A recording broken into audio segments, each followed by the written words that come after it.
Everybody good? Okay, we're going to go.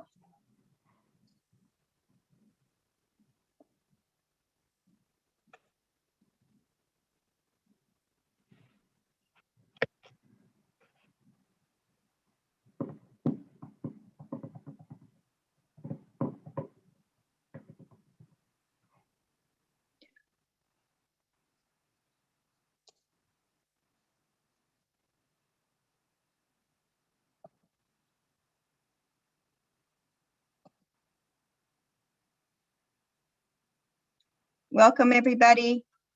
We're just giving this a minute while our participants scroll into the room. I see them coming as I speak.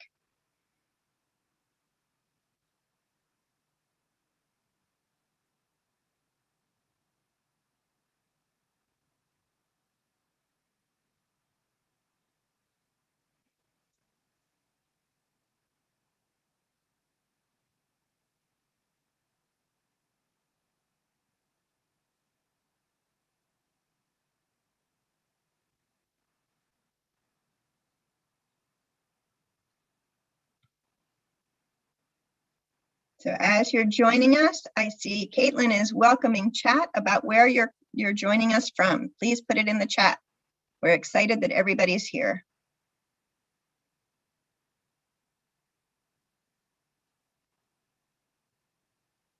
Glad somewhere's warm.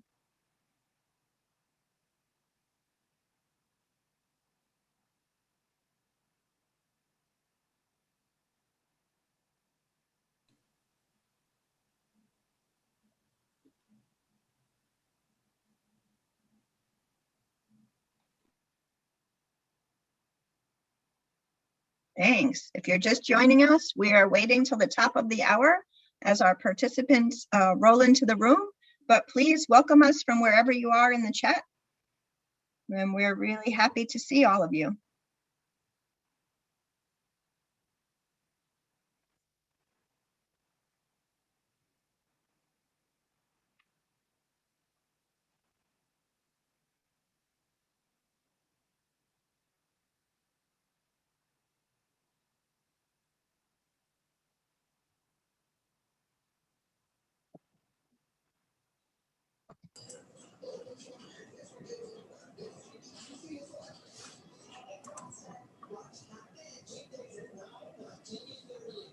Okay, well, welcome everybody. We are super excited that you've joined us for our February webinar.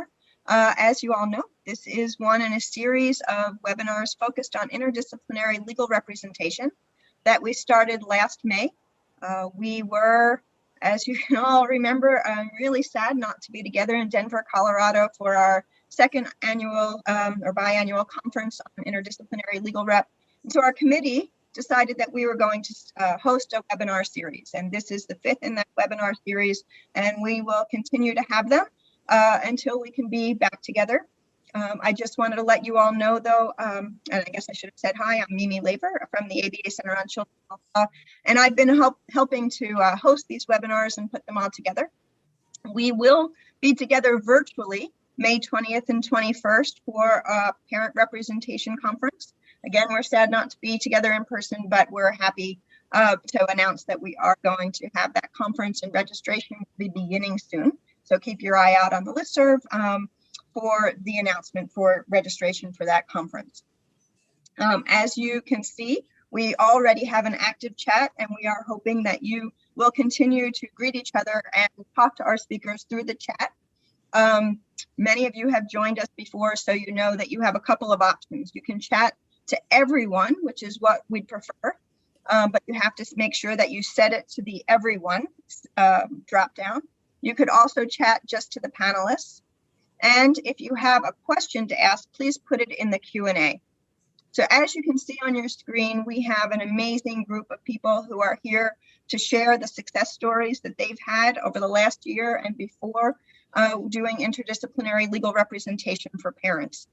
We decided that February was a time where we needed some uplifting, and the folks on your screen are here to inspire and to share their stories.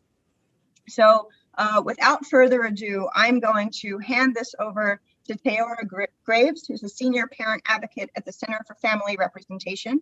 And she is going to walk us through this webinar. She's going to introduce our speakers, and they will be popping in and out of your screen as we go. We want you to be able to focus on the state that is presenting, but we wanted you to see all of our friends that are here to celebrate our success stories. So speakers, other than our friends from Massachusetts, if you could go off screen. And Teora, here is, I'm kicking it to you. Thank you for joining us again, and thanks for hosting. Teora. Thank you, Mimi. Good afternoon, everybody. I'm so happy to be here today because I think this is well overdue and much needed for the state of affairs we have all been in for over a year now. Today, we are going to hear some great stories about the resiliency of our parents and the things that we have heard and seen and have had the privilege to bear witness to. I am a senior parent advocate for the Center for Family Representation in Queens, New York. We also have an office in Manhattan. We have been indigent sole provider for, I'm sorry, not sole provider, but primary provider for legal representation for parents facing abuse and neglect cases in Manhattan since 2007 and in Queens since 2011. We have attorneys, we have social workers, we have family advocates, and we also have parent advocates who are parents who have been directly impacted by the system and who have successfully regained custody of their children.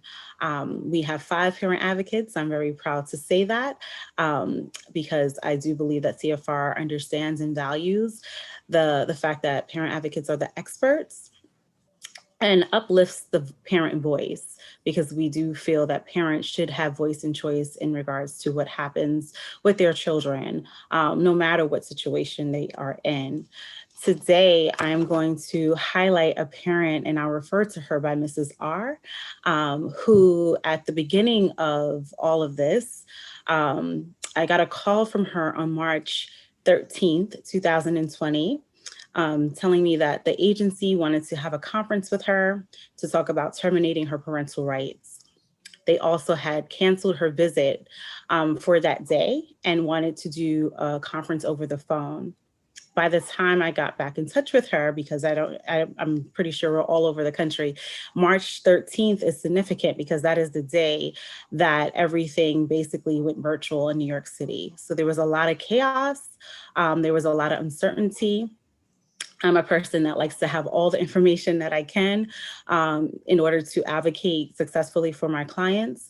And it was one of the very first times in my 11-year career that I didn't have the answers for her. She was very overwhelmed, as you can imagine.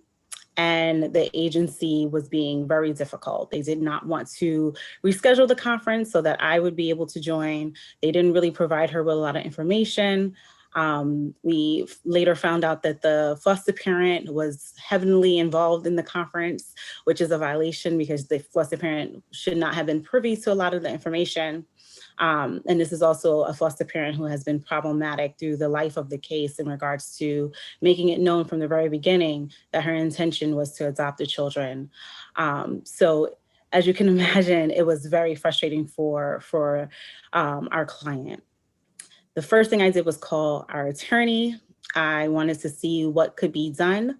At that time, there was a lot going on in court as well in regards to adjournments. People just trying to figure out what's going to happen. People thought that we would probably be out of court for maybe 2 weeks the most. No one was really sure what was going to happen. Mrs. R did not give up though. She called and texted and emailed and forwarded me every single email from the workers. And she eventually called me on 3-way into the conference. And I entered the conference at the very part of when they were talking about the allegations. They were talking about why they were going to be filing for a termination of parental rights for her, with no concurrent goal to plan with her for return to parent at all. And Mrs. R did have diagnoses. She was seeking treatment at the time, but she had about 6 or 7 therapists, and it was not something that she wanted to continuously re-traumatize herself and retelling her story over and over again. She was very protective of her information, so she was not being forthcoming with the agency, because she also had a high overturn with the workers at the agency, and it appeared that each worker that came in did not read the notes. So she just was not trusting of anyone except for us. We did not succeed in that conference in regards to changing the agency's mind and terminating her rights. At the end of the call, I spent about an hour on the phone with her. I called in the attorney and we told her we're not going to give up. You know, she was saying that they basically was telling her that her visits were suspended indefinitely. And we said, we're not going to give up. We're going to fight for your visits. We don't know how we're going to do that yet, because we're not sure of anything, but we wanted to reassure her that this wasn't something that was just sealed for her. Over the next 3 weeks, she re-engaged in her therapy. She re-engaged in her medication management. And what was really significant about that is that she really had no direction.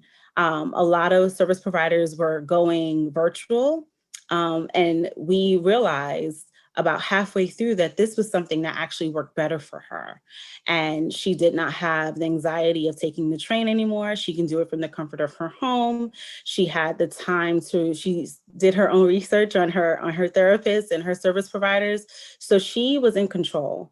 And with that, we started to advocate for the agency to produce the children for visits. And initially, this problematic foster parent said that if she had to bring the children in person to the visits, she would put in her 10-day notice to have the children removed from her home. The agency was not in favor of that because they thought that this was going to be the adoptive resource for the children. Our client said, fine, if that's what she wants to do, I am still demanding my visits. She was very vocal about that. We started emailing the workers and the attorneys on the case to make sure that that position was known, that she was fine if her children needed to move, and the agency guilted her and tried to make her feel as if she was being selfish. And in a very, I want to say a moment that I was so proud of her, because she could have backed down. She could have said, you know what, you're right. You know, I don't want this for my children. She said that if someone would be willing to give up my children because they want to see their mother and their mother wants to see them, then this is not the person that should adopt my children. And I was just so proud of her. And I knew it took a lot of strength.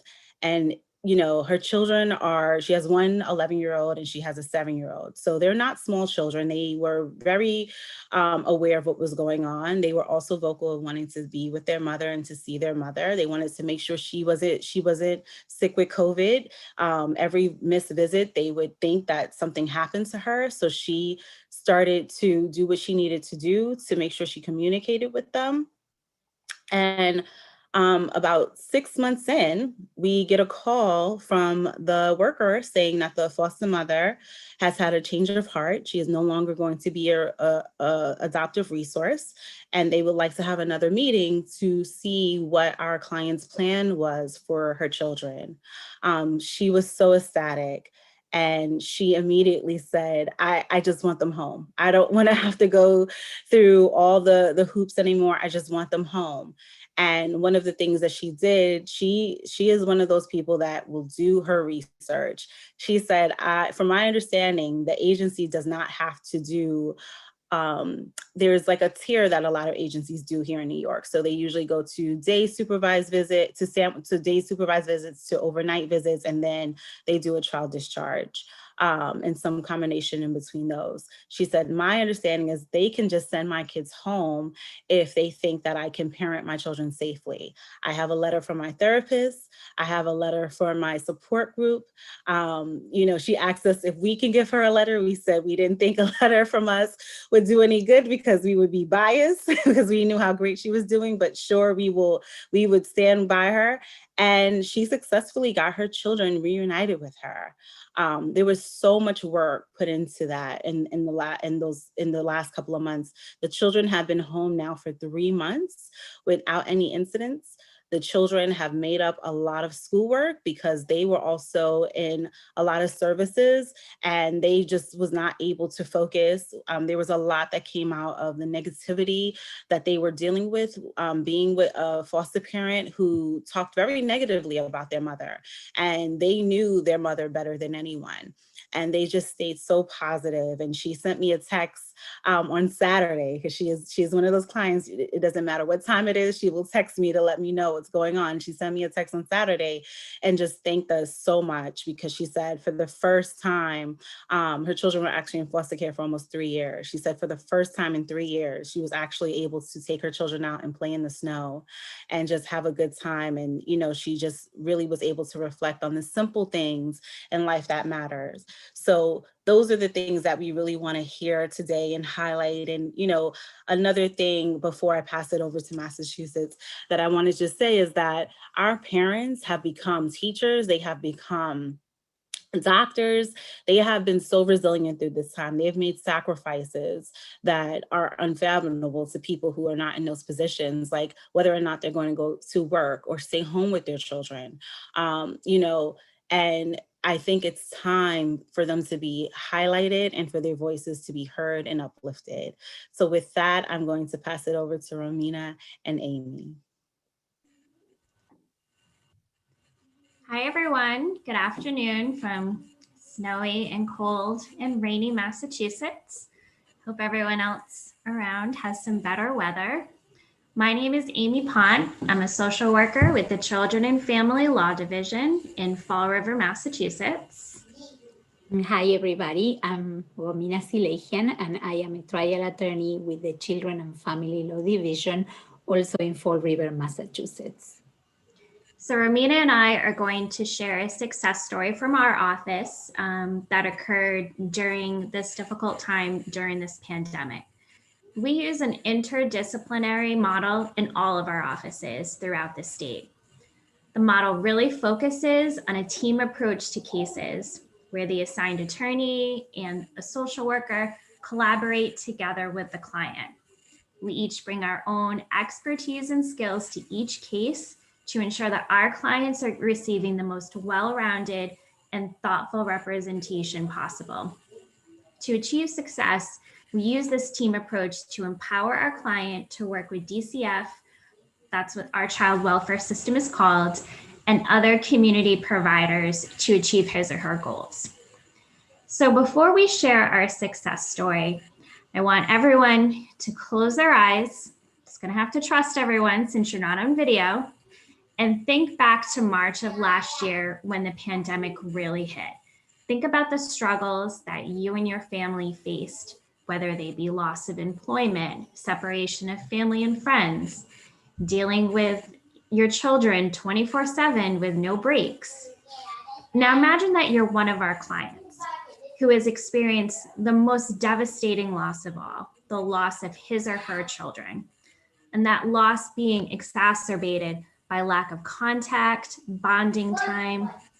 Imagine what it would feel like to not see your children for months. Imagine how you're expected to engage in services and survive without seeing your children. Imagine how you're expected to survive, period. I know that all of you today have imagined this scenario hundreds of times since March. I know that Romina and I have, and it has really driven us and inspired us to work even harder for our clients. So I want everyone to keep that in mind today as you're hearing all these stories. So on a good note, I'm going to share a success story that involves a mom that Romina represents and how her positive outcome was really achieved by using this interdisciplinary team. Our client's 5-month-old daughter was removed from her care in March, 2 days before the pandemic halted in-person parenting time. The day that her daughter was removed, she was able to see her that afternoon, and then no more in-person time. Concerns that led to the removal revolved around domestic violence and an accidental injury to the child. From March until the end of June, our client was only permitted to have virtual parenting time with her daughter. I don't know how effective virtual parenting time is with a 5-month-old, but our client really made the most of it and would read her bedtime stories and just talk with her and really try to make that time meaningful for her daughter. Our client consistently engaged in therapy, a parenting class, domestic violence education class, and began working with a domestic violence advocate. I think it's also important to note that our client's only 22 years old. She's, a young woman who had her first child and was still, growing up herself. During that time, there were no further concerns of domestic violence. Our client began having increased parenting time with her daughter at the end of June, and that time steadily increased. And DCF was planning to reunify in December. In September, our client learned that her housing support was going to be terminated if she was not granted custody of her daughter by the end of November. Not just placement, but custody. In Massachusetts, it's pretty typical for parents to be awarded placement first and then custody a few months later. It's not typical to have them, at the same time. So Romina and I were able to utilize an interdisciplinary team approach that greatly benefited our client and her daughter. Our first step, we consulted with our client and just made sure that she was on board with our approach. She had already begun to lay the groundwork for this by building positive relationships with her social worker, the foster mother, her therapist, and her domestic violence advocate. And she was more than willing to work with all team members to bring her daughter home. We then identified with our client, everything we did was with our client, obviously. All of the interdisciplinary team members and supports that could really assist her in achieving our goal. So we identified our client, foster mother, the therapist, domestic violence advocate, housing staff, the social worker and supervisor, DCF attorney, child's attorney, and family members. So we had a pretty big team. And the next step was to identify and implement actions, both clinical and legal, to take to achieve reunification for our client. And this is really where that interdisciplinary model shines, is when you have legal and clinical actions all at the same time that really work and that did work to help our client achieve her goal. So Romina is going to take over and talk about some of the legal actions, and then I'm going to highlight some of the clinical actions. Stated previously, our client's daughter was removed in March.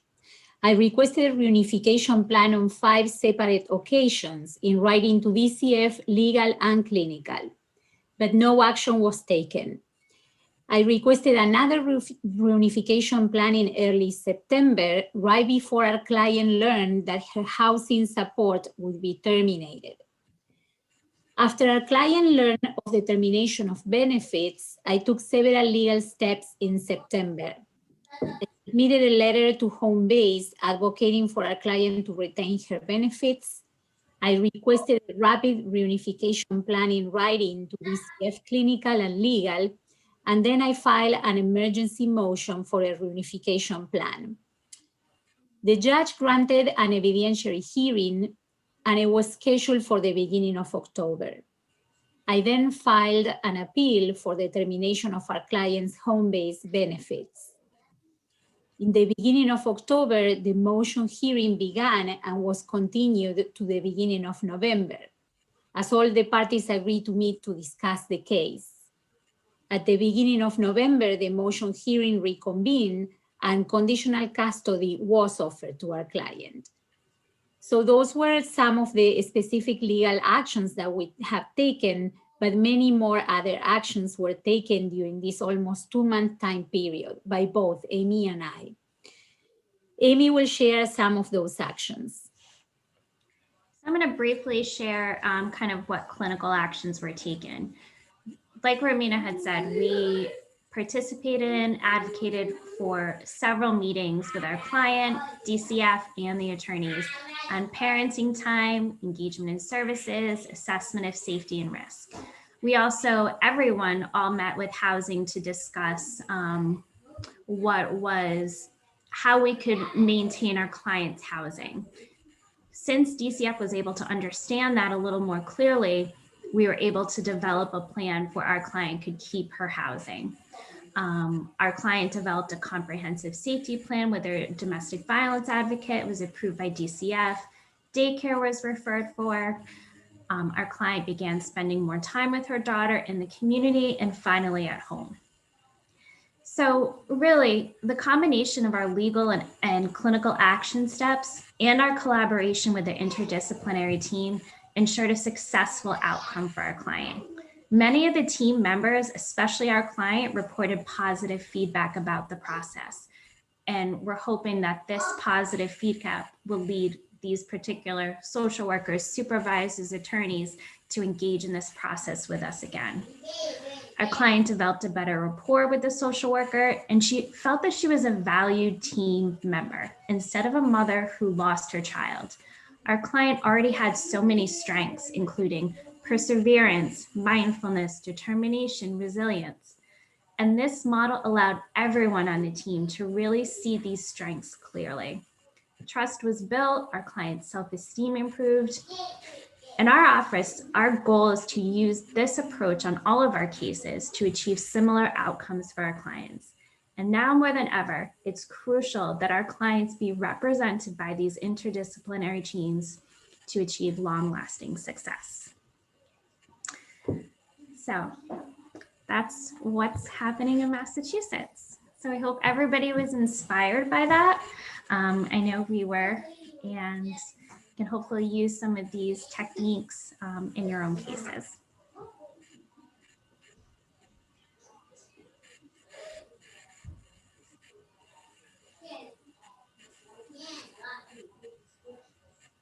Thank you, Romina and Amy. I'm just checking the Q&A section right now to see if there's any questions. There are a lot of positive comments in the chat as well.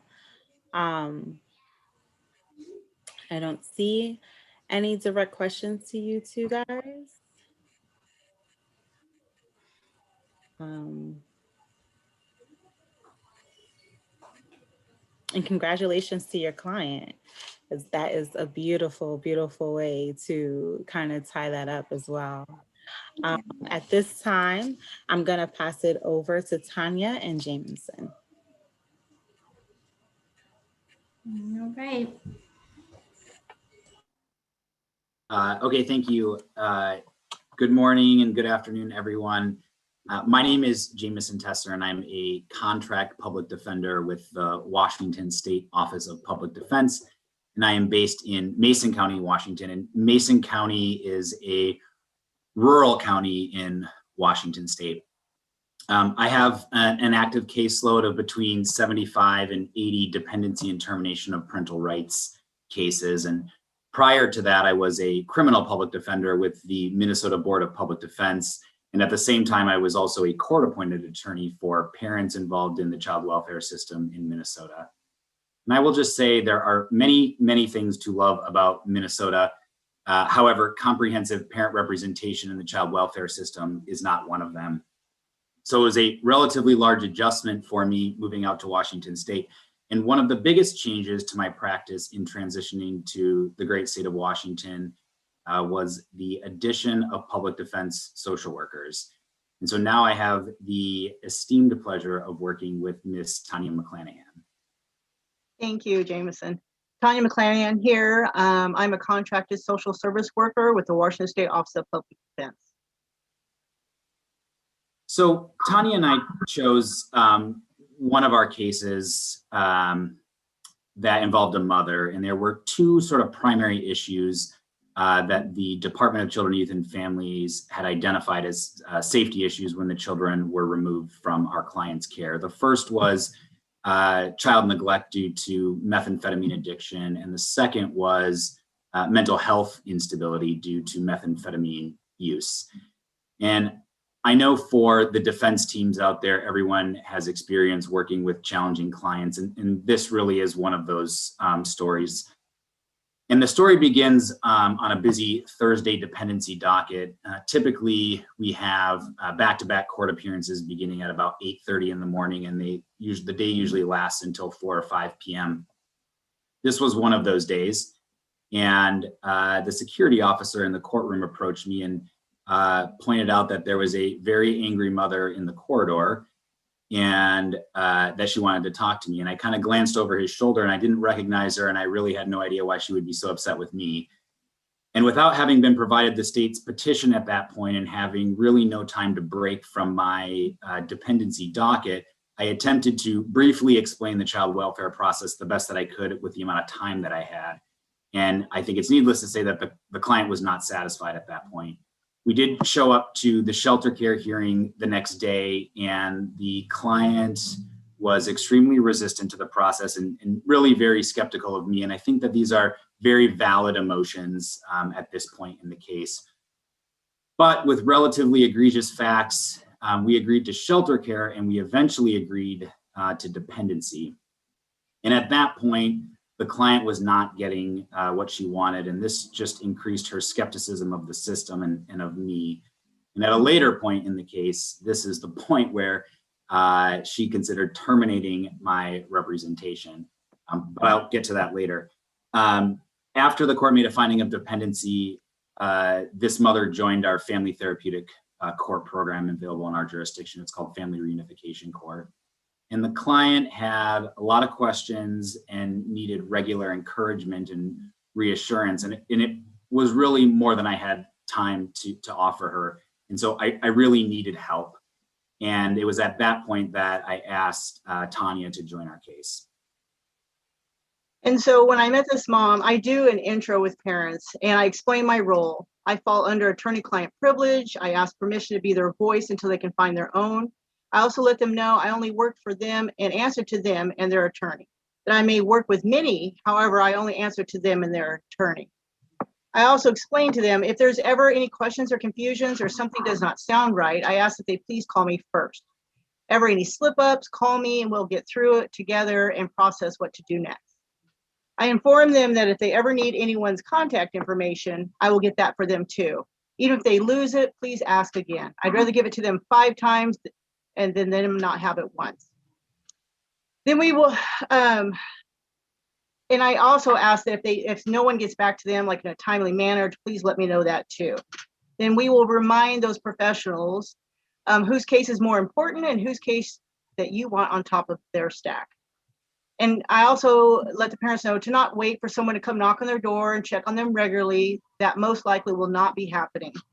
I try to encourage them to be proactive and check in with their team weekly, and I can help get them started with that. I iterate, if they ever have any needs, please ask and I will find answers and resources. If anyone ever tells them no or is rude or disrespectful, I dare them to call me. I want to empower the parent, smooth out the edges so they can move forward. It's all about moving forward. This is so important for parents. I even started a support group and named it Parent Forward. If they tell me they cannot stand their department social worker, I validate their feelings and emotions and tell them that's okay. You don't have to like anyone. Now let's find a way to work together and move forward.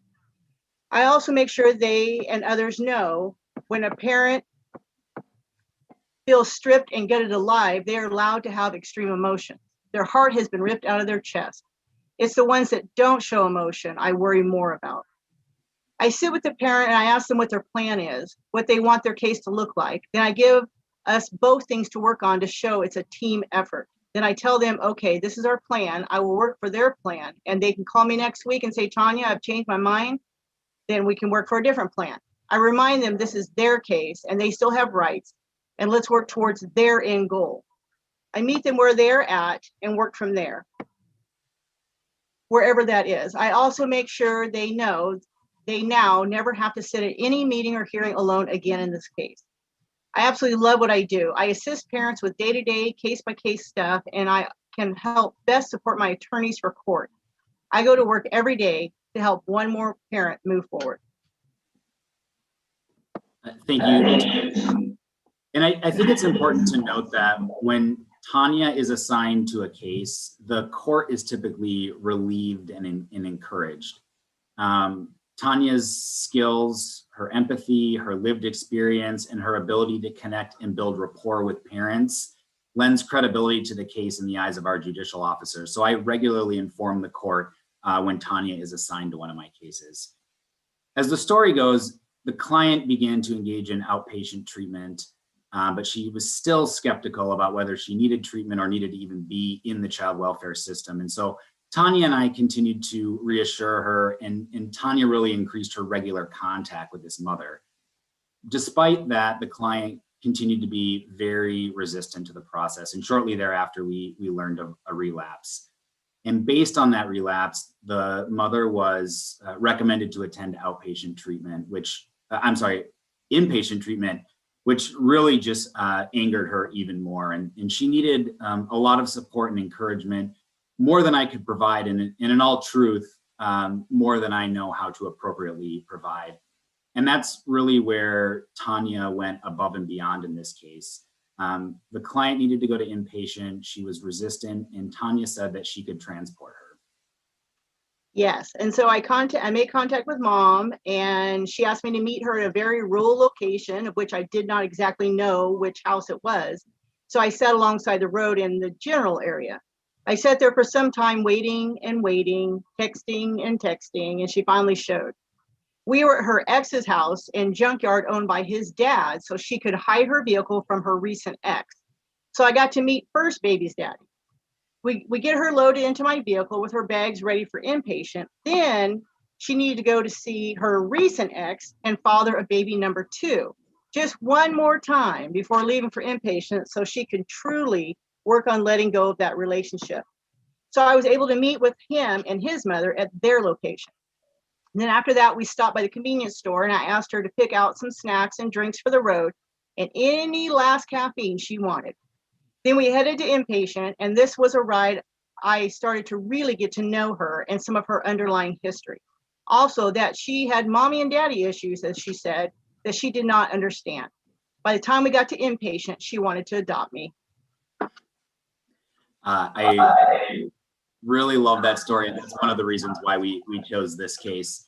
So the client came back from inpatient, and she had sort of a renewed determination in the case. She continued to engage in her court-ordered services, and she continued to engage in our therapeutic court program. And I think that this was the point in the case where the client really recognized that it was okay to have struggles in life, and it was okay to ask for help. And I really think that that turning point was due in large part to the conversations that she was able to have with Tanya. And so the client was able to obtain her own housing. In fact, she asked me at one point if I would contact her prospective landlord and sort of vouch for her. And I proudly did that. And shortly thereafter, she was accepted into the apartment complex where she currently is residing. And she really became a strong advocate for herself. And her and I decided that we would file a motion to return her daughters to her care.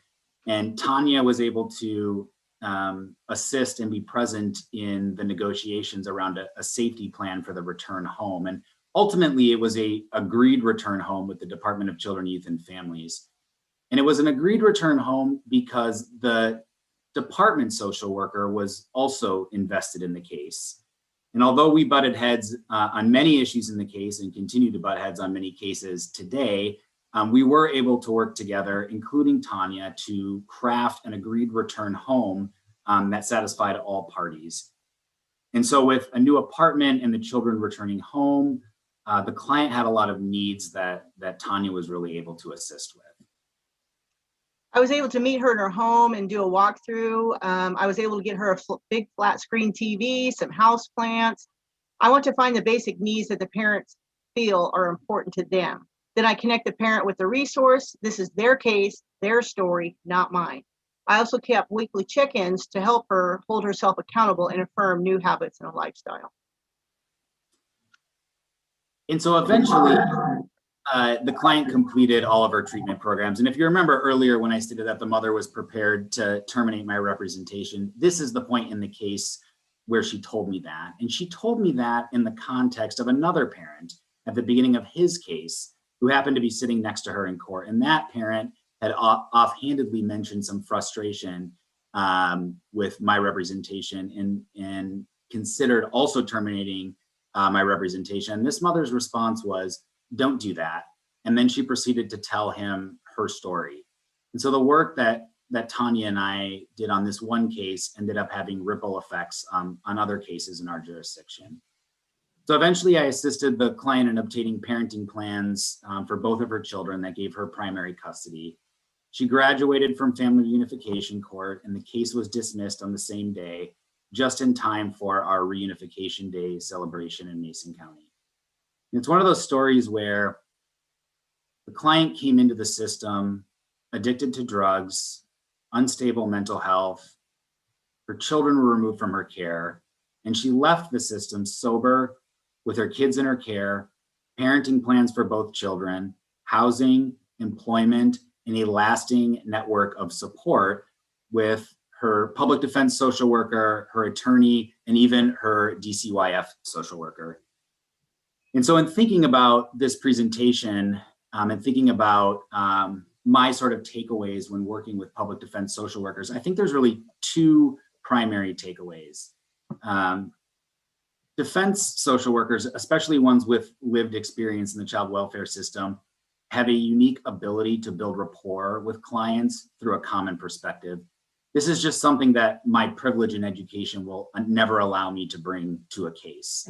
And the second is that defense social workers lend credibility to the case in the eyes of the court and in the eyes of the child welfare agency. And I think that helps our clients immensely. Over the course of doing this work and having defense social workers available, I cannot imagine doing this work without the expertise of a defense social worker for many of my cases. This morning, I did just a quick review, and Tanya and I have successfully reunited 13 parents with their children. And I'm just one of many attorneys that Tanya works with. And so I think there's a lot of success when we combine social workers and attorneys in a defense team. That is awesome. Thank you so much, Tanya and Jameson. I'm going to go over, there's a lot of positive comments in the chat again. I am going to go to Amber right now. Again, thank you so much, Jameson and Tanya.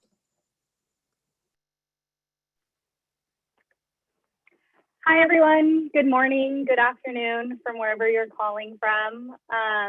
I'm a staff attorney with the East Bay Family Defenders. We are located in San Leandro, California. And at the East Bay Family Defenders, we have an interdisciplinary model where teams are made up of attorneys, social workers, parent advocates, and case investigators, all of whom collaborate to provide holistic legal and social service advocacy. Prior to becoming a staff attorney with the East Bay Family Defenders, I supported parents as a case investigator by providing support that attorneys who, they're in court all day and would want to provide this support to parents, but simply don't have the capacity to. And that's really where my role as the case investigator came in. And I had roles as interviewing witnesses, bridging communication between clients and the social service agency social workers, or even calling service providers. And similar to Amy, I think it's important to take everybody back to March of 2020, specifically around March 15th of 2020. And if you recall, shelter-in-place orders were coming down all over the country and in Alameda County, which is the community that the East Bay Family Defenders serves. And if you remember, many folks at this time, they had their hours cut at work, money wasn't really coming in. Getting food or cleaning supplies from basically any grocery store was a real challenge. And this story that I would like to share with you all takes place during this really terrifying time. Our client, who is the mother, had her children removed from her due mainly to allegations related to food insecurities and the social service agency's concern about the cleanliness of her home and lack of running water. And I'd like to highlight that the agency removed these children from the mother, who didn't know where they were, if they were safe, during a time when California was essentially on lockdown, and we didn't really know much about COVID. And it was clear at the initial detention hearing that all of the agency's concerns could have been addressed if the parents were just given a little extra support. But we were faced with a few challenges. We were working on a tight timeline to get these kids returned to the parents. And the parents primarily spoke Spanish. Many of the food banks, let alone the grocery stores, were really overrun and didn't have much supply. And getting cleaning supplies was nearly impossible for anyone at this time. So this family was expected, to have a full stock, cabinets, fridge, all of that, and also clean their home during a time when you couldn't get any cleaning supplies. So the attorney asked for my help, and the mother and I strategized and created an action plan. The mother and father would work on getting running water and cleaning the home, and I would create kind of like a list of food banks, the times that the mother would need to be there, what she needed to bring in order to get food from the food bank, whether it's an ID, proof of what city she lived in, etc., and what their COVID policies were. Each food bank was exercising different levels of security with regarding COVID. And in creating this, master list, if you will, about where the food banks were and what time she needed to be there, her and I were talking, and she informed me that she didn't have a functioning fridge, so it would be really hard for her to store a larger capacity of food that wasn't just a day-to-day like she had been doing. So that presented a little bit of a wrinkle for us. And I realized that, we live really close to Cal, which is the Berkeley undergrad campus. And I don't know if you guys live close to any undergrad campuses, but if you do, you probably know that there's just like a cycle of free furniture, free kitchen supplies on corners. So I thought about it, and I asked for the client's permission, and her and I decided that it would be a good idea to create a Facebook post in the undergrad campus's Facebook community, and just put it out there that I worked for a nonprofit and I had a client that was in need of a fridge, and if anyone was willing to donate. And sure enough, somebody replied to me, and we communicated with each other. We created a plan to do a socially distanced pickup, and I picked up the fridge, and then I brought it over to the attorney and put it in the attorney's car, and the attorney eventually delivered that fridge to the client. And then the client really took it from there and drove all over Alameda County to different food banks and was able to get a good amount of food. The parents were able to, get running water, and somehow they found cleaning supplies and were able to get the home in a really clean condition. And because of all of these efforts, the children were returned. And I really believe that this was an interdisciplinary team effort. While I was working on the ground and getting like these little details worked out, the attorney, who was also amazing, was working on the legal aspect of the case, and even more because she's the one that actually delivered the mini fridge to our client. And really, our client did everything in her power that she could to fight for the return of her children. And it was clear if they just had a little bit extra support, it wouldn't have been an issue in the beginning. And that story just really resonates with how having just support and the ability to think creatively about how to problem solve really makes a difference in a case.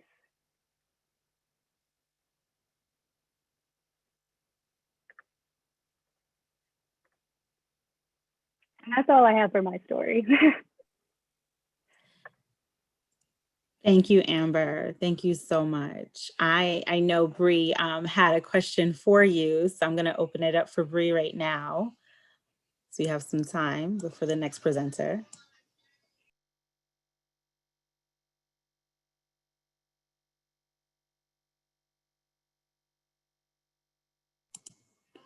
Bree, can you hear us?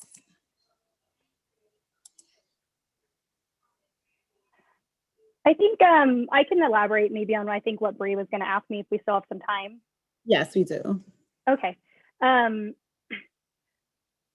I think in my role as a case investigator, I personally have a personal experience with the social service agency, in that I was informally removed from my parents and was raised by my aunt and uncle. And I think that really informs the way that I approach this interdisciplinary model, in that really understanding that you have to meet parents where they are, and the impact and the lasting effects that this has on the family. because, you know, when they are a part of this system, that is a moment within this family's life, and it's going to impact them for years to come. It's not just in this moment. So really meeting parents where they are and helping them to build a strong foundation for the future, and coming with them with empathy and understanding, and really lifting them up so, you know, they can fight this and become a better family in the long run. And Amber, we do have a couple more minutes. So I would like to know if you have any suggestions for any of the attendees today, if they have encountered caseworkers, social workers who are just difficult to work with and how they navigate that. And Amber, one other question that I know Bree was interested in is having you talk about your transition from one role to another role after graduating. So if you could talk about that as well, I think we'd all appreciate it. Thank you. Yeah, so first I'll respond to maybe some difficulty in communication between like us and the social service agency social workers. I think when there is a complicated relationship and there's conflict between us, I always just, you know, try and make sure that the client's voice is heard, and being pretty vigilant about that, and making sure that the client is able to be heard from this social worker. And if the social worker doesn't necessarily respond well, it can be challenging, but I think that having me as like a medium to be able to kind of support that parent in that way creates a better communication, even between the client and that social worker, because the parent knows that I'm behind them and I'm also helping to communicate. With regard to changing positions, I was a case investigator for about a year, and then I passed the bar exam and was offered a staff attorney position, and here I am. And I think that transition has been interesting and has presented its own challenges, just in that, you know, as an attorney, I may not have the time to give as much attention to a client as I would really want, like I was able to do as a case investigator. And that's really hard for me, just because I know what this parent deserves and I want to give that parent everything that I can. So that's still something I'm trying to navigate as having, you know, wearing a different hat. But ultimately, you know, approaching defense kind of like with a Swiss Army knife, right? As a case investigator, I had a tool, and now I'm incorporating that tool within me as a staff attorney.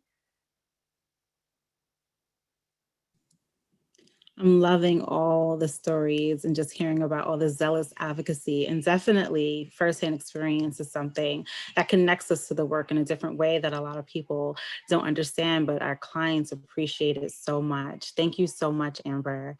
I appreciate everything. I'm gonna go over now to Lucia.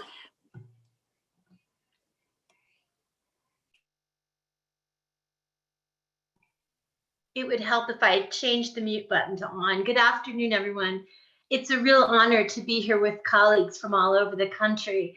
I'm here in South Central Colorado in a very tiny little town. And as some of you may know, our model for multidisciplinary teams in Colorado is such that in some of the urban areas, we do have firms with dedicated social workers, family advocates, and thankfully parent partners as of last year. But in the rural areas, we have a unique setup because we're all independent consultants. And I will say that there is a certain profile to sort of rugged Western independence. And a lot of the attorneys in the rural areas are just used to working all by themselves. So I've been working for the past couple of years for ORPC, Office of Respondent Parent Counsel, and working hard to encourage more attorneys to embrace the multidisciplinary team, because we know from statistics that we have better outcomes for parents and families with these teams, because parents, obviously parent partners, social workers, family advocates, we think differently and we have different skills than attorneys do. And I think the combination is what makes it magic and helps us have so many more successes. So the case that I want to share is truly one of my favorites. I get called a lot of times on the bilingual cases, the Spanish-speaking parents. And so I travel a lot all over Southern Colorado because not a lot of the family advocates or social workers are bilingual. This was a drug case in a small Southern Colorado city called Pueblo. And the sheriff they'd done some investigation and figured out that mom was selling meth and possibly selling arms. There were a lot of arms recovered in the case. And they'd also learned through the investigation that the father of these two boys, ages 4 and 6 at the time, his visa had expired, so he was illegal. So cut to March of 2018, and they raid the house and they arrest mom, and ICE is there, and they take dad into custody, of course, detain him with ICE. And as I said, March of 2018, I was contacted by the attorney February of 2019. So our father had spent 11 months thus far in ICE. Mother had been sent to prison. The children had been passed through 3 foster homes. And at the same time in February of 2019 that the attorney and I planned a visit to the ICE detention center in Denver, the department happened to place the children in a foster adopt home, and they filed the termination of parental rights. During this whole time, the department, the guardian ad litem, had made literally no attempt to contact the father at the ICE detention center, and even his own respondent parent counsel had a difficult time getting a hold of him. They processed the case through default, saying father had been uncooperative. So the attorney and I, along with a Spanish-speaking psychologist, go to the ICE center in Denver, February 22nd, ironically. So it was 2 years ago today. And we find this very dear father who is absolutely out of his mind, worried that he will be deported, that he doesn't understand what's going on. He had no idea that his wife was selling drugs. He didn't know that he assumed that she'd gone to prison. So wisely, the attorney, and we really did have such a great partnership on this case, as I think I do with so many attorneys, the attorney wisely had brought the psychologist. We ended up having a psychological evaluation ready to present to the court. We had to go so far as to motion the court to allow the children to come and visit their father at the immigration center. Meantime, I'm contacting kin in Mexico and working closely with the Mexican consulate, who's turned out to be an amazing partner for us here. I've worked with them now on a number of cases. They've done home studies for us in Mexico or arranged them. Some of them of better quality than we even get through ICPC. And the father is hoping to get enough money to pay an immigration attorney that he doesn't get deported. And March 2019, the court approves the motion to have the children visit. And this was one of the greatest risks we took in this case, because we didn't really know after so much time whether or not, so imagine that the children hadn't seen their father, and now they were 5 and 7 for a year. And so we go through the metal detectors, and the attorney is behind me, the children are in front of me, and the attorney's got a telephone. He's trying to record this. And the children saw their father across the room and ran towards him. And we even had the immigration guards in tears. It was very, very meaningful. And so there really wasn't a question as to whether the children were bonded with their father or not. He was released in May of 2019. He went immediately back to Pueblo. He had a job. He got his green card in July. He aced his treatment plan. There were no drug issues. They conducted a parent-child interactional because they wanted to go down that path of no attachment. we had a guardian ad litem who in open court remarkably said to everyone present, you know, really, these children would be so much better off with the foster adopt family because they have so many books and toys. And in fact, the boys are enlightened now because they're playing softball. After that hearing was when the attorney took me aside, and remember, very conservative town and constituents. And the attorney said to me, you know, Lucia, I hate to say it, but I think these people are racist. So we pushed and we fought in the court. And during this time, my role as a family advocate was constant communicator, like all the rest of the presenters today, shoulder to cry on, transportation, talking the father off the ledge when he thought he wasn't going to get the children back. It was a remarkable, pretty much 6 months. And in the fall, right around Thanksgiving, this was also despite the guardian ad litem going to my client's home, which actually was kind of a converted shack behind another home, but it had running water and it had a bathroom, and he really couldn't get anything more than that. And the attorney wisely said, let's push to get the kids returned back there, despite the fancy, well-resourced foster home. And the foster parents also intervened. They very much wanted these little boys. But as I say, our client aced the treatment plan. He had supervised visits for months. Even though there really were no safety concerns, they wouldn't let him see his children alone. And another famous quote was from the visitation coordinator. He said, I couldn't believe it. That father played soccer with his boys for 4 hours, as if that's something so rare. But we were incredibly gratified in December, right before Christmas of 2019, that custody was returned to our client. And he's still happy today. I'm still in touch with him, with his little boys. And I tell this story because were it a year later, none of this would have happened, obviously. So it's happy to remember that. And I think in closing, I'd just like to say that as all the other presenters have expressed, holistic approach really works to reunify because we all have different skills. And I think especially in Colorado, now that we have the addition of parent partners on our team, it's just remarkable what these teams are able to do. And we're getting more and more advocates and social workers and parent partners on board.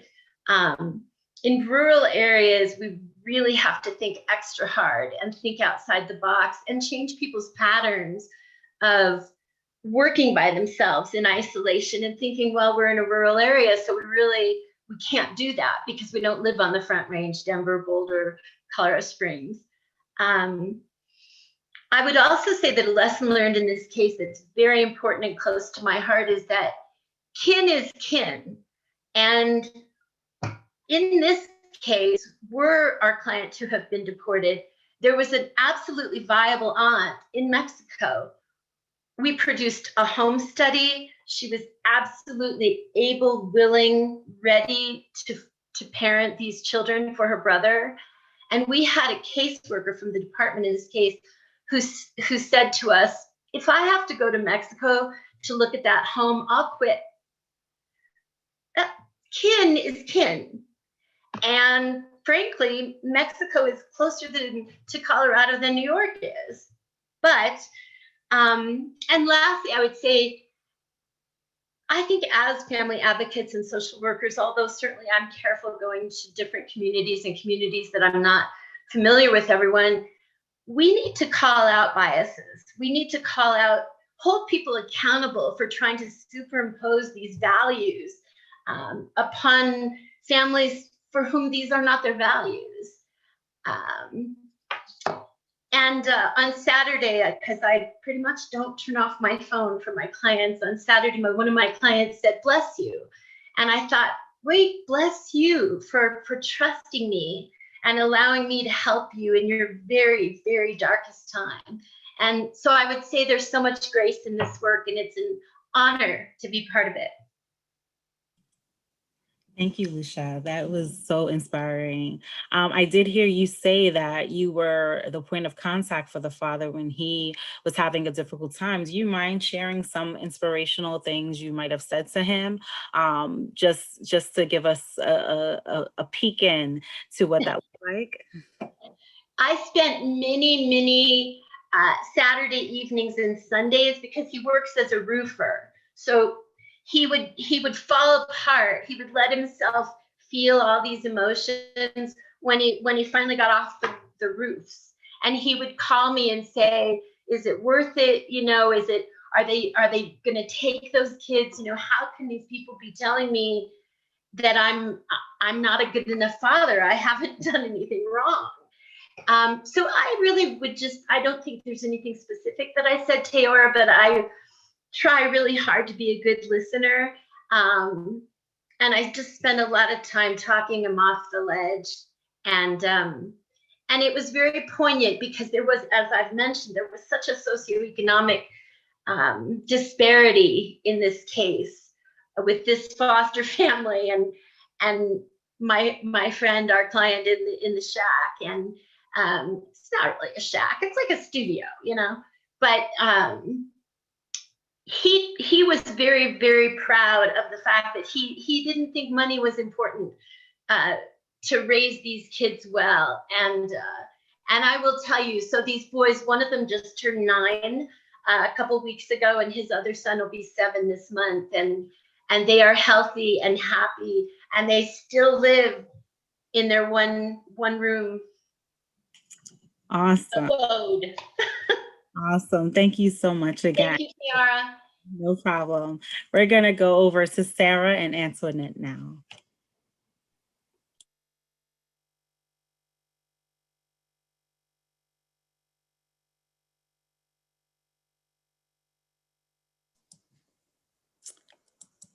Sarah. I'm sorry.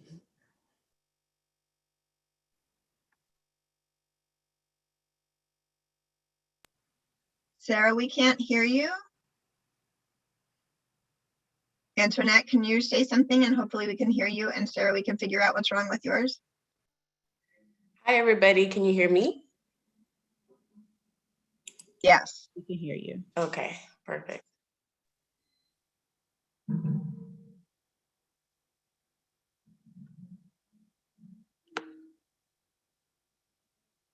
So Sarah, maybe if you try to turn off your camera, sometimes that helps the sound. Or you may have to go out and come back in. But Antoinette, can you start us off? Sure. Yeah. Hi, everybody. My name is Antoinette. I am the social worker at the Corridor Program at Dependency Advocacy Center in Santa Clara County, here in Northern California. The Corridor Program is a program that is designed to assist parents who are on formal probation and who are also navigating the child welfare system and the criminal justice system simultaneously. My role in Corridor is to collaborate with our client, with Sarah, who is the managing attorney of Corridor, and also with the Department of Child Welfare here in San Jose. And also in the program, we have 2 gender-specific mentor parents who work with us, who have lived experience, both with the criminal justice system and with the child welfare system. Can you hear me now? Yes. Oh, okay, excellent. Well, I can just jump in. Thank you, Antoinette. This is one of the amazing things about having an interdisciplinary team, that we can, all work with each other and pick up the slack when something is not working perfectly. So thank you so much. I think, Antoinette, you were just kind of discussing our model, which is that Antoinette is our dedicated social worker. And we also collaborate with 2 gender-specific mentor parents who have lived experience in both the child welfare system and the criminal justice system, which all of our clients as parents on formal probation are simultaneously navigating. So Antoinette typically uses her social work training and background to support our clients through advocacy outside of the courtroom. So mostly in directly communicating with the department social workers, in meetings, and in coaching our clients on how to effectively communicate and advocate for themselves, and also in designing safety plans for our clients. But we also have the ability to tap into Antoinette's expertise in a forensic capacity by using her as an expert. And in this particular case, I asked Antoinette to conduct an independent assessment regarding whether she would recommend releasing the minor to the care of my client, the mother, in a residential substance abuse treatment program, and to prepare a report for the court, which is the common practice in our jurisdiction, and be able to testify should she reach a conclusion that was different from the one being offered by the department social worker, who at the time was recommending that the child be removed from my client and family reunification services, which would have met continued separation between my client and her child for at least 6 months. So like I was saying earlier, I am the social worker with Corridor, and I've been with Corridor for almost 3 years now. My social work background is mostly in child welfare. I previously worked for a child welfare department in another state as a child abuse investigator. So a lot of my experience is with child safety and risk assessments. So with this case, the approach that I wanted to take was to really get a full picture of our client, the mother's background, and how she got to this point, as well as any, or what kind of insight and changes had come since she had entered treatment. While the mother has had a long history of substance use, this was her first baby, and it was her first dependency case. She had taken the initiative and immediately entered a residential substance use program on her own without the child right after the case came in. And also she had actually been asking to be reunited with her child at a substance use residential treatment program where she could be with her child since the beginning.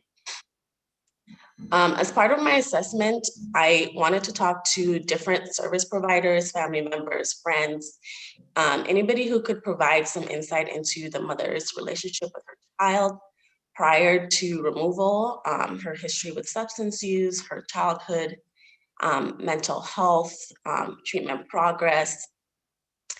And I interviewed and got a lot of information from her substance use counselor, family members, and close friends, as well as the mother herself, and used that information to develop the biopsychosocial portion of my report. I also did a literature review as part of my assessment with the assistance of my social work intern. We compiled several articles that really spoke to the efficacy of integrated substance use residential treatment in child welfare. Integrated meaning substance use treatment with a parenting component where residents can live with their child in the facility. We found that not only does this type of treatment lead to better child welfare outcomes in the long run, it's also better for the child as far as their child development and bonding with their parents. And it's better for the parent in terms of decreasing their substance use in the long term, decreasing parental stress, making it easier for them to focus on their treatment, increasing parenting skills, and decreasing the risk of future child welfare involvement. So the literature review really helped to show that having the mother complete an integrated program would have outcomes that were better overall and more timely than having the mother complete treatment separately before being reunified with her child, which is what department social worker was recommending. I also knew from my experience with this particular residential program that we were trying to get the mother into, that it would be a safe place. They have mandated reporters, random drug testing, child development assistants, substance use counselors, and residents have the ability to access other service providers such as mental health therapists. I made sure to highlight that reunification would be in the best interest of the child, who was just under 2 years old at the time, because he had suffered trauma from being separated from his parent at a critical age where bonding and attachment are extremely important. And reunification in a safe environment would be the best way to mitigate that. And also due to COVID, there had been no in-person visitation between the mother and her child for over 2 months, which further compounded the trauma of the child. At the end, it was my clinical assessment that there was no safety reason that the mother and child should not be reunified at the facility with court oversight through family maintenance services. So I was able to file Antoinette's report and distribute it to all counsel and to the court about a week before our contested hearing date. And it enabled me to negotiate a settlement on the eve of trial. And I use the term settlement, but really more accurately, the assessment and report helped me win my case before I even walked into the courtroom. Because settlement implies that we made some concessions, and in this case, we didn't. We got the department to change their disposition recommendations outright. And our client had her baby back in her care at the residential treatment program by the end of the week. And I think that this really highlights the power of interdisciplinary representation. As an attorney, I had a report which was actually far superior in breadth and quality to the department's that I could use as a direct rebuttal to their arguments and to their recommendation. And at the end of the day, Antoinette's independent assessment and her expert recommendations made it undeniable that there was a reasonable means to protect the child without the need for removal. As a parent's attorney, sometimes you can only go so far, challenging the assessments of the department social worker with cross-examination alone. So having your own social worker who can testify and really undercut the department's assessment levels the playing field, and it's truly a game changer. And this was an opportunity for us to educate the court as well. Even though Antoinette never actually testified in court, the judge received and read her report, including that literature assessment. And this was very critical because we have been seeing a trend in our jurisdiction to move away from recommending this treatment program where mothers can be with their children. So this gave us an opportunity to remind not just the department, but also the court why these integrated programs are so important. Thank you so much, Sarah and Antoinette. That is so helpful.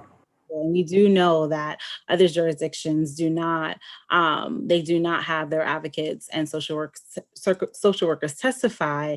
And Antoinette's her study is being asked to be shared in the chat. So just keep those positive comments coming. We're going to go over to Alex and April now. Hey guys, can you hear me? Just checking, I had to make sure. So hi, I'm April. I'm a parent advocate of Community Legal Services in Philadelphia in the Family Advocacy Unit. So my role is unique within our unit. I am a person with lived experience and I help parents pretty much navigate the child welfare system. And we know that that navigation is complex, to say the least.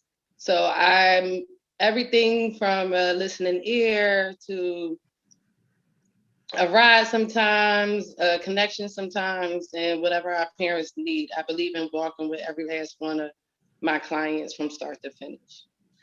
So the case we're going to be talking about today with Mrs. R.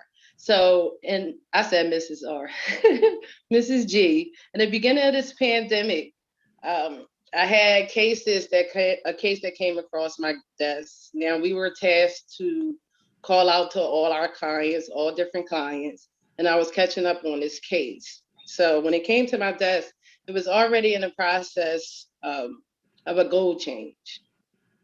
So the child suffered from a second-degree burn that happened in the home that the agency deemed abuse. But while I'm reading throughout the case and to catch up in order to prepare myself to call the parent just to say, hey, you know, these are trying times right now. How are you? I'm not technically on the case as of yet. But reading through, I've seen a lot of things that was missed. More so, I felt as though the mom didn't have a fair shot. Now, I'm telling y'all, I come from my personal experience a lot of times. So I'm very passionate when it comes down to, you know, justice issues and our parents in general. By me going through this system as well, and it took me a long time to get my children back. I wish I had our holistic model and the team that we are represented me back in the day when I had to go through it. So going through this case,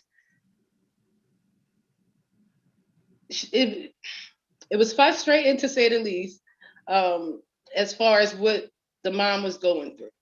No one, I believe wholeheartedly, no one should face termination of their parental rights if the child is not in immediate danger or in danger, or if it is an actual child abuse case.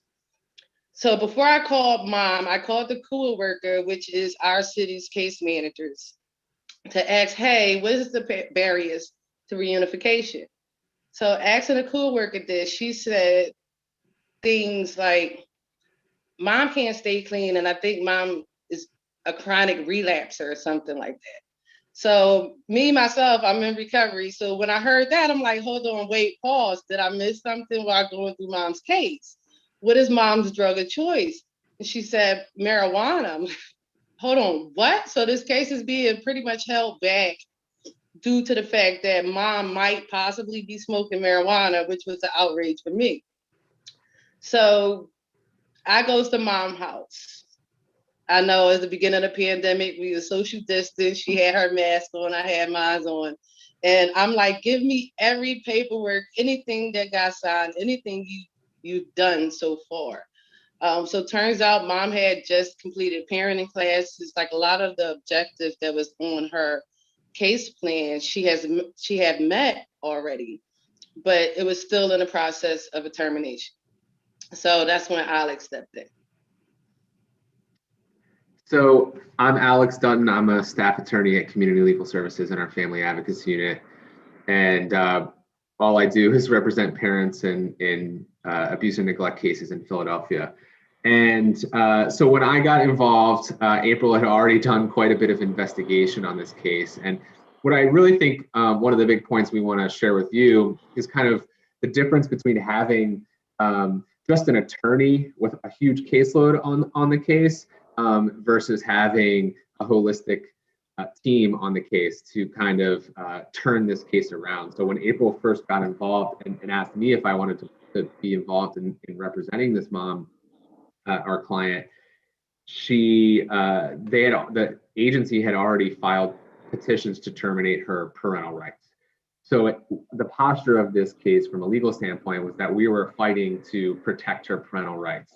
And the story in this case, and April gave some details about it, general details about it, but the story was that our client was not only neglectful, but abusive due to a household accident that caused her daughter to have a second-degree burn.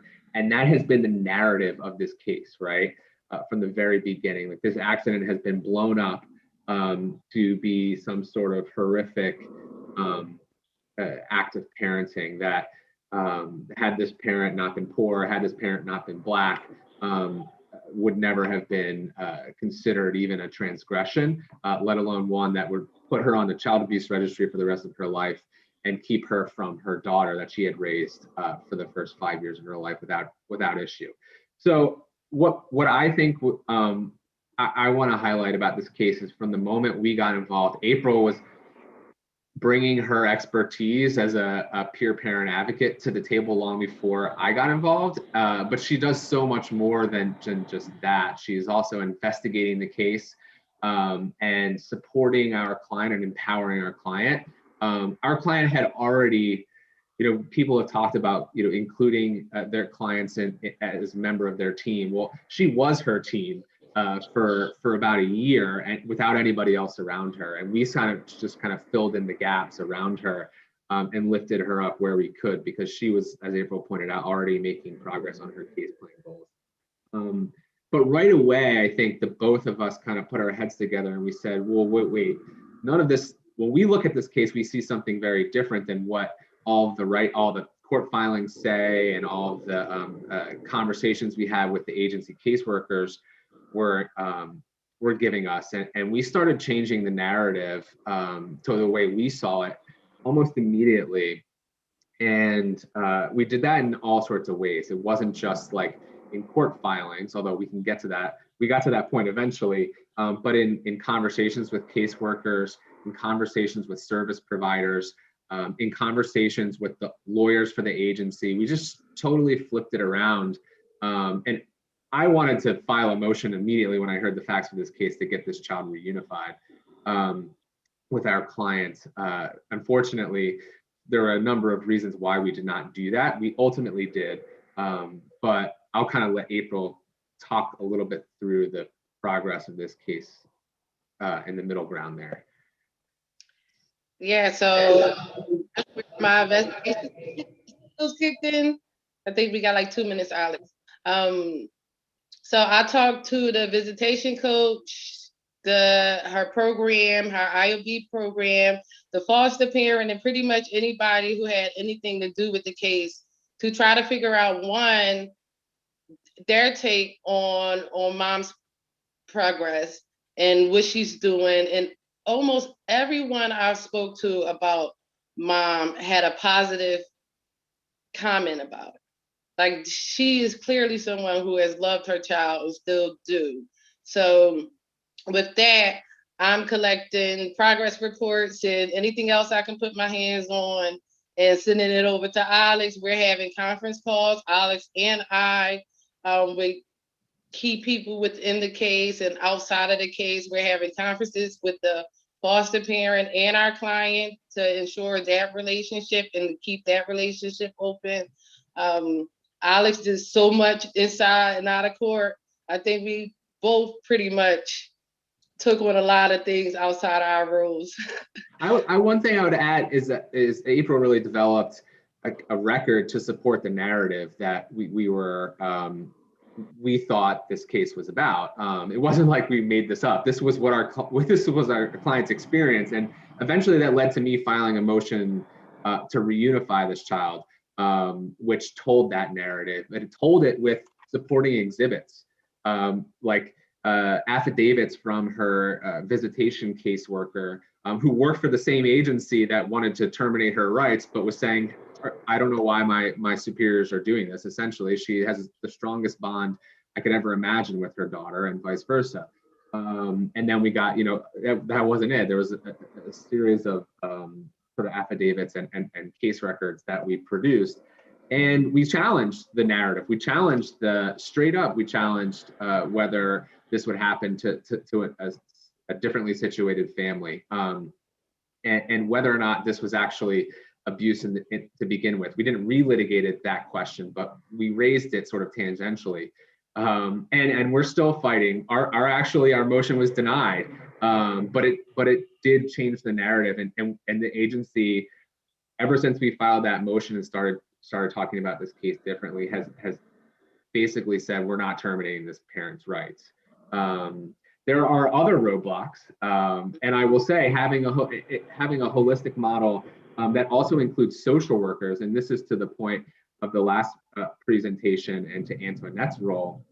At this point now, there are these competing narratives, which essentially are that our client traumatized her daughter 2 years ago in this household accident, and she needs to apologize for it through trauma-focused cognitive behavioral therapy.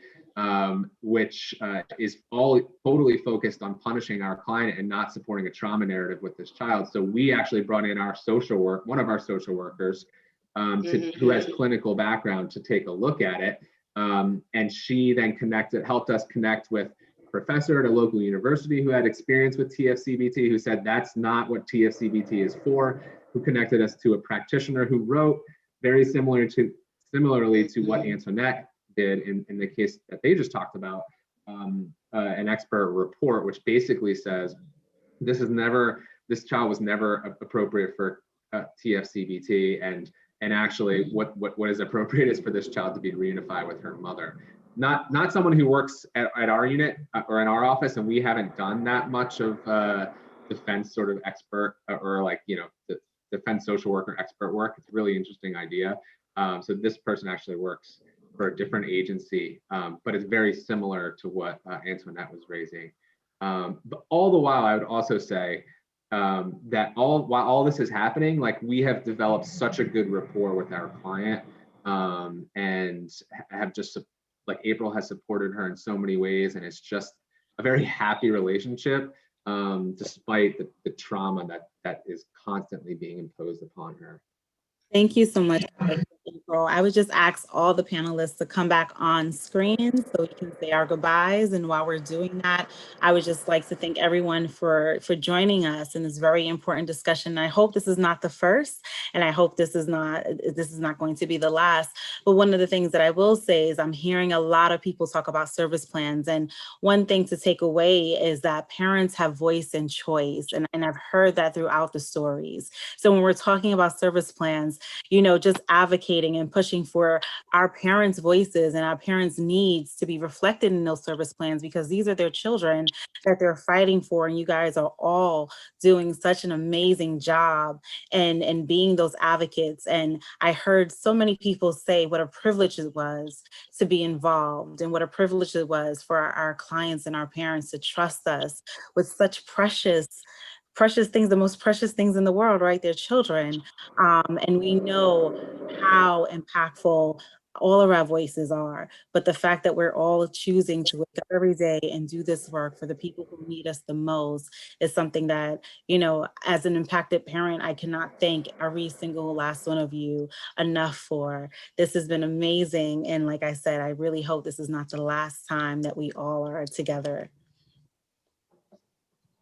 Thank you, Teora, so much for being the moderator, and for all of our speakers. Thank you very, very much. I can see with the chat that people are feeling inspired, being ready to go back to their offices, their virtual offices in some cases, to really lift up the voices of parents. You've all done an amazing job of honoring the families that you serve and honoring the teams that you come from and work for. It has been an honor to watch 7 interdisciplinary teams being represented. And I think, this has just been a highlight of our webinar series. And I thank you all. And for all of our participants, thank you for joining us today. We are recording this, and it will be posted on the ABA website. So if you want to share with your colleagues who weren't able to come today, we'd be very happy for you to do so. So thank you all very, very much. See you guys.